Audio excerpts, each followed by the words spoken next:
this is about the most indebted period in the history of the world. I never thought I would see so much debt so quickly as we have seen in the last few months. So what we're really talking about is government debt, because no one expects governments to go bankrupt, although we all know that occasionally they do default. We've seen many cases of that, but certainly not the United States or the UK or Spain or France. No one expects any of those countries to default anytime soon. But the way I think about debt is I use the debt to GDP ratio, because debt is not automatically a problem. It may be a problem or it may not be a problem. It all depends on how much income or output you have to service the debt. So just to give a simple example, let's say you have a credit card and you have a $50,000 balance on your credit card. You owe the bank $50,000. Is that a problem? Well, if you make $20,000, it's a big problem. You're probably going to go bankrupt. But if you make $200,000, you could probably, write a check and pay it off. So the answer as to whether the debt is a problem or not can only be thought about in relation to your income. And so I use the debt to GDP ratio. I say, how much debt does a country have? How much debt is outstanding? And how big is their GDP? And when you use that ratio, if you're at, say, 30% or even 40%, that's a comfortable ratio. Yes, you have some debt, but you also have, say, a strong economy and your ability to service the debt by collecting taxes or other sources of revenue is very reasonable, and that debt level is sustainable. But when you get up to 60% happens to be the level under the Maastricht Treaty, where the members of the European Union are not supposed to have debt in excess of 60% of their GDP. Now, many of them do.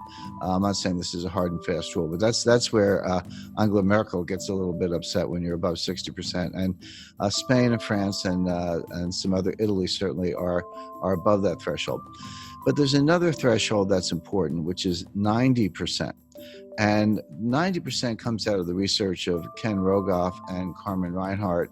And what they've shown in developing markets, developed markets throughout the 20th century, recently, in the distant past, no matter where they look, once a country gets above 90% debt to GDP, a couple things happen. Number one, debt is no longer productive. The idea of borrowing is I'll borrow $1.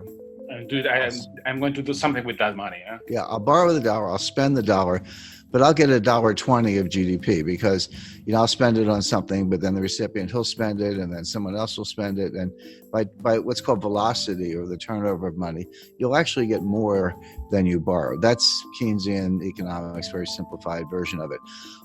But what Rogoff and Reinhart have shown is once you get past 90%, that's no longer true. You borrow $1 and you spend $1, but you might only get 90 cents or 80 cents of GDP. In other words, you reach a point where you cannot borrow your way out of debt. You cannot borrow your way to get enough productivity to get out of debt.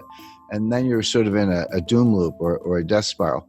Well, I mentioned 30% is comfortable, 60% is a problem in Europe, 90% is this critical threshold. The United States today is at 106%. But we are very rapidly moving to 120%. When you take the additional $5 trillion of new deficit spending that the Congress has approved and put that on top, and bear in mind, the GDP has gone down, right? So your denominator is shrinking, your numerator is going up, which means the fraction is going up, and now the debt is well in excess of 100%. It's actually coming into 120%. So all of a sudden, the United States starts to look like Italy, or for that matter, Lebanon or Japan, which is the highest of all. Now, the modern monetary theorists, MMT, modern monetary theory, whom I completely disagree with. I know a lot of them. I know Stephanie Kelton. She's a big brain. She's one of the thought leaders. She has a new book coming out. They say, so what? They say it doesn't matter. That you can take your debt to GDP ratio to not only 100%, but 200%, or in theory, even 300%. It just doesn't matter for two reasons. Number one, you can always print the money to pay off the debt.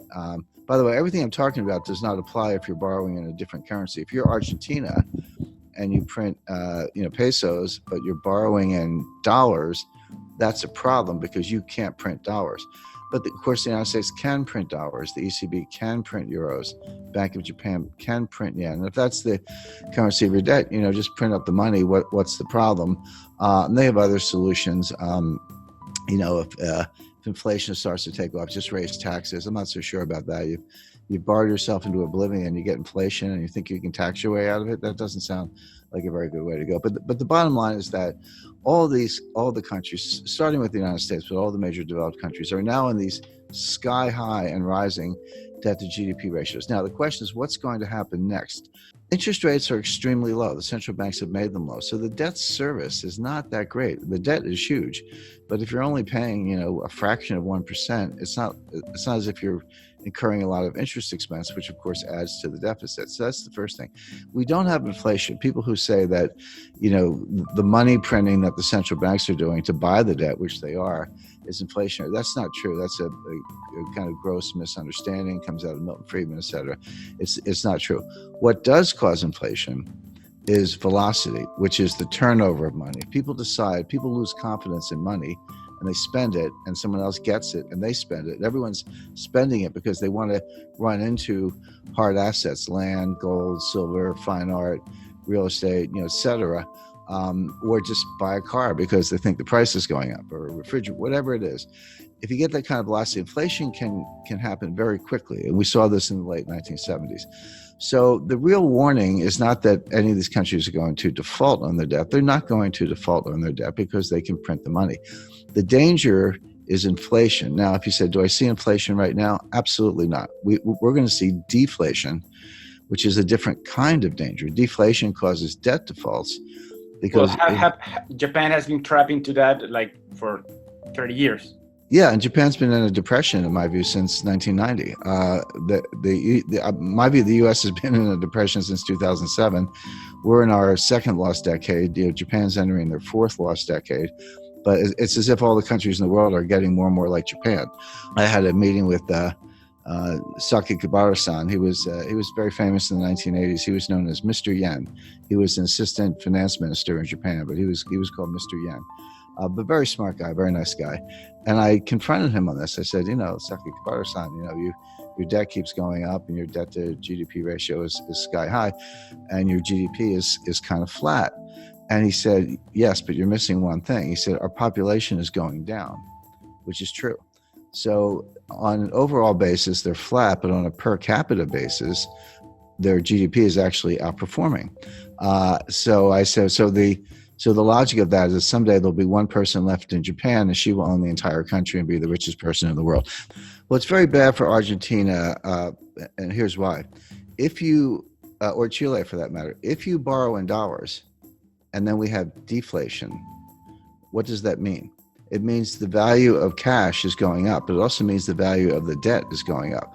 So even if you have very low interest rates, which we do, when you borrow in dollars and the dollar is worth more, that's what deflation is. Your dollar is worth more. That means your debt is also worth more, meaning you owe more debt in real terms. The nominal debt's the same. So if you borrow 100 million, you owe 100 million. That doesn't change. But if you have deflation, so that the 100 million is actually more valuable. See, this hasn't happened since the 1930s. People don't understand. No one alive has really lived through a strong deflationary period. A lot of us have experience with inflation. We had it in the United States in the late 70s, and you're right, Argentina's had it on multiple occasions, and we can name other countries. People have a sense of what to do in inflation, but no one alive has experienced serious deflation since the 1930s. And if you did, you're 95 years old today. So people don't really understand it. But one of the things it does, it makes the real value of debt go up. So in real terms, you owe more money. So if you were in trouble to begin with and you borrowed money to get out of trouble, but the value of the debt goes up, now you owe more money. Now where do you stand? It may not show up in interest payments, but every dollar becomes more and more difficult to get. The dollar's worth more. So what it means is that you see a strong dollar. Now, your local currency could be weaker against the dollar. That's true. That could help exports. It could help tourism. So, there's no tourism right now. There's Yeah, not going to be more tourism. well, you make a good point. There is no tourism today. I'm on a mountain, and you're in a home or studio or someplace. So right, there's no tourism going on today. But assuming it comes back next year, if you have a really strong dollar, in theory, an American could, or European for that matter, could look at Argentina. I've been to Argentina many times. It's one of the most beautiful countries in the world, and nice people, great restaurants. So, but it could look kind of like a bargain to somebody with a very strong currency. Sure. But that's not really Argentina's problem. Argentina needs more high-tech industry, more high-value-added industry. It needs to break out of what's called the middle income trap, where you get to a certain point, but you can't get past that point because you can't just do it with assembly style manufacturing jobs. You need high value added jobs. You need technology is what you need. And all the developed economies are facing the same issue. That applies to all of Latin America, Chile, Mexico, Colombia. Correct, but it applies to most of Asia as well. This is China's problem. China's not going to continue the kind of growth we've seen over the last 20 years because they've used up that. When I studied development economics in the 1970s in graduate school, and we used to think that the hard part of development economics was getting from low income to middle income. And then we say if you get to middle income, it's a straight path to high income. Turns out that's not true. Getting from low income to middle income is actually pretty straightforward. You have to get rid of corruption and you need to ease up on regulation. But you can, if you have foreign direct investment and people come from the country to the cities and you do, kind of simple manufacturing, et cetera, you can get a really good export machine going and earn hard currency reserves.